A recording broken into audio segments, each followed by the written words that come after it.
Hey guys, welcome. So for today's video, I have 10 books that were the most talked about books on Booktok a few years back, and I'll give you my thoughts on them. Few are from the same author, so let's start off with this one. We have The Seven Husbands of Evelyn Hugo by Taylor Jenkins Reid. This, you follow Evelyn Hugo throughout her whole startup of being an actress and all the way through all her marriages. You see the struggles that she faced throughout her life. You see all the struggles she faced throughout her life. She hires Monique to write a book about her, or an article about her, where she detailed every little detail in her life, how it happened, and now based on how the media saw each little thing about her. But yeah, this one is a 5 stars. I would reread it again soon. Hopefully I can reread it again soon. Yeah, here's the first one. Now on to Colleen Hoover. I have 2 Colleen Hoovers. Let me start off with the one I did enjoy. So we have All Your Perfects by Colleen Hoover. I would not read it. There are trigger warnings in this, but I don't know if she puts them in here.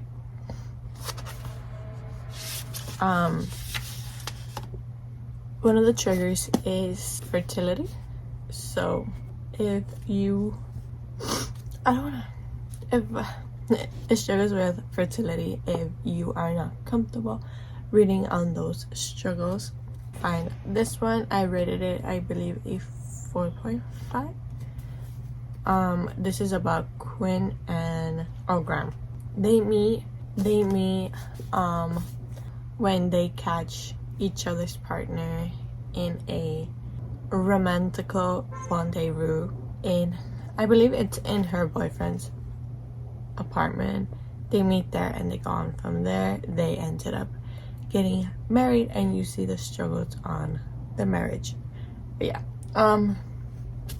the only thing I disliked about this was the miscommunication, but I understand why it was there. The next book is very beloved.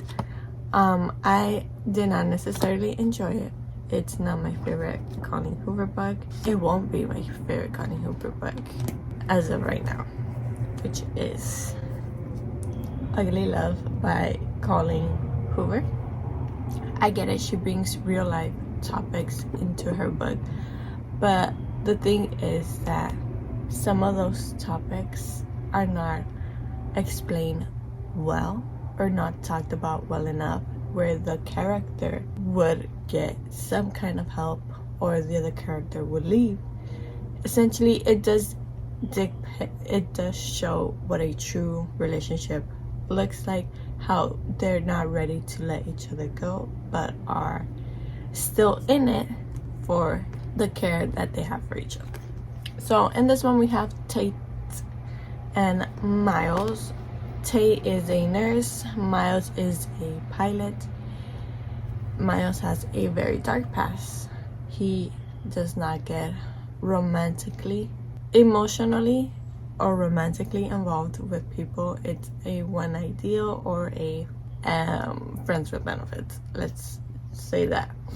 So they strike up that, they end up becoming friends with benefits. You see them go through that and navigate that, but you also see the struggles that Tate is facing due to the fact that she wants it to be a relationship and Miles doesn't. So for me, this was a 3 star. When I first finished it, I'm like, well, everyone gave it a 5 stars, so I should give it a 5 star.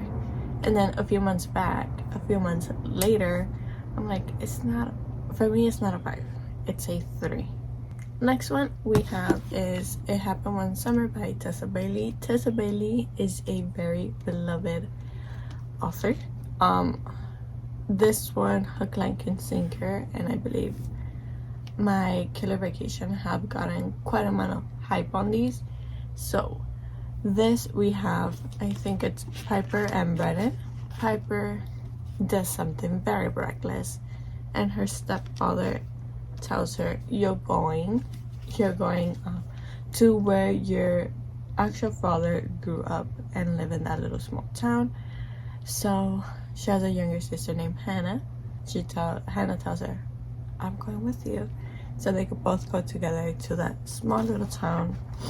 They end up going to Westport and they meet Brendan right here, who is a king crab fisher. They do not like each other. He doesn't like out-of-town people in his little small town. I might reread this soon. But yeah, this one for me was a 5-star. You see what Piper goes through and how she handles her emotions and how certain things people say about her affect her. So yeah, I would recommend this one.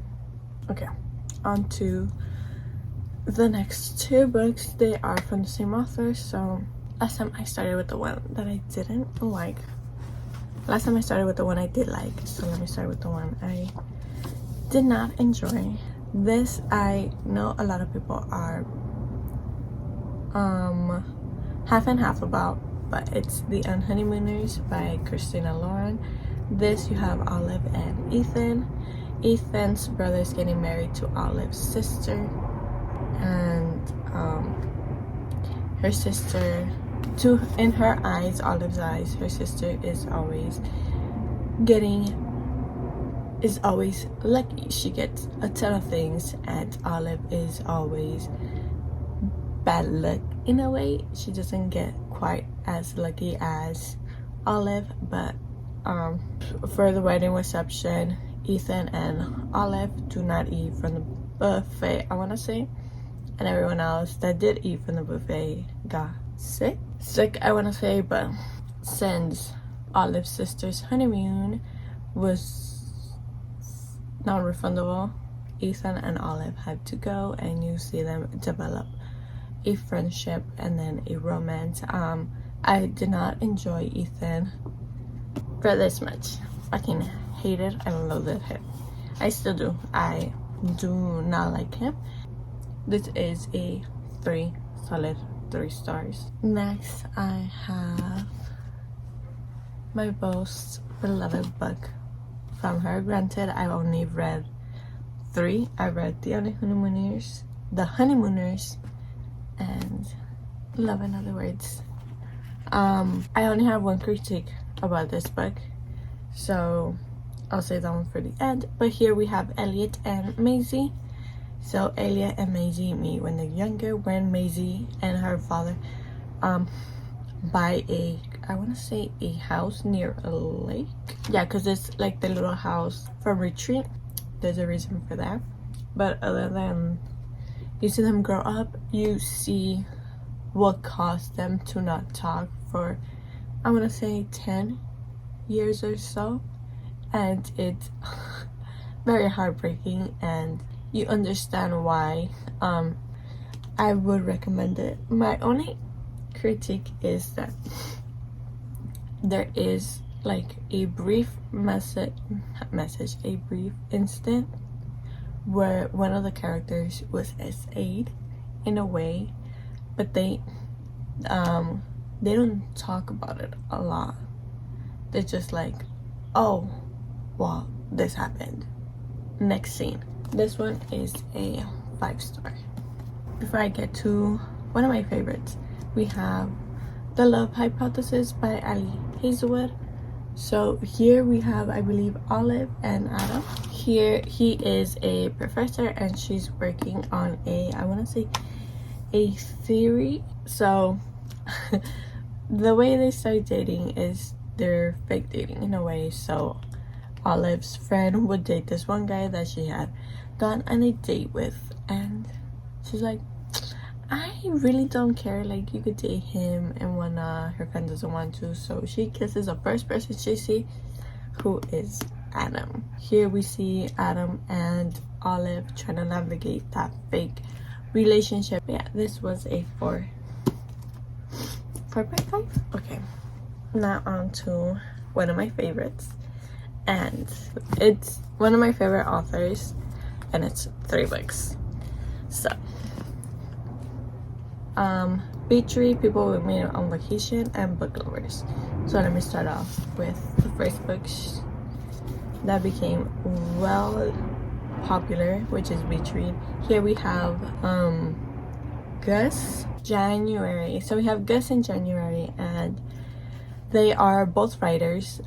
Gus is a literary author and January is a romance author. So she goes and clears out her dad's house that happens to be next to his house on the lake, and they see each other again. They were college rivals in a way, and they are both stuck. They're stuck. They don't know what to write about, so they decide to switch genres, and they go on little excursions to see what the other person does to kickstart that creativity in them for writing a book. And I love Emily Henry. She brings heavier topics, she brings them to life. She has her characters go through them and process them how most people would process them. And here you have a little glimpse of that. There's the first one. The first one is a 5-star. Then we have People We Meet on Vacation. So here we have Alex and Poppy. So they both met in college and they became best friends. So Poppy has always been one for an adventure type thing, and Alex is more laid back. Honestly, a bit conservative, and yeah, a bit conservative in that point. I loved this book, not as much as Beach Read or Book Lovers, but this is a very good one. You see how a small little thing affected their friendship and how they didn't talk for quite a few years until Poppy decides, hey, one more trip. The reason why it's one more trip, every summer they would go on a trip and have a blast during those. So that's why she decides to do one more trip. Yeah, and then you find out the reason why they stopped talking. It could have been communicated, but this was a 4.5. Now, Book Lovers is one of the highest contenders to be right on that spot with Beach Read, but here we have Nora and Charlie. They meet I want to say 2 years prior, before her taking her trip. They meet, did not get along. There were bad comments made from one another. But yeah, you have Nora, who is work type of person. She's a workaholic. There is a reason to it. She is trying to provide her sister a very stable life. This deals with grief as well as Beach Read. They both deal with grief, and since Nora was the older sister, it deals with, I want to say, the older sibling type trauma that some people have, and telling her, hey, I'm good, I got my little family, my husband, my kid, we will be all right. You see them navigate. Nora does listen, but she still feels that she should provide for her sibling. But when they meet 2 years later, I want to say, in Charlie's hometown, her sister sets her up, not with him, but she sets up a list of things that she wants Nora to do by the end of summer. And this is very loved and tabbed. This is a 5-star for me, and I would 100% recommend this. So those are the 10 books that I have read that were I want to say, one of the big talked about books in Booktok. Bye.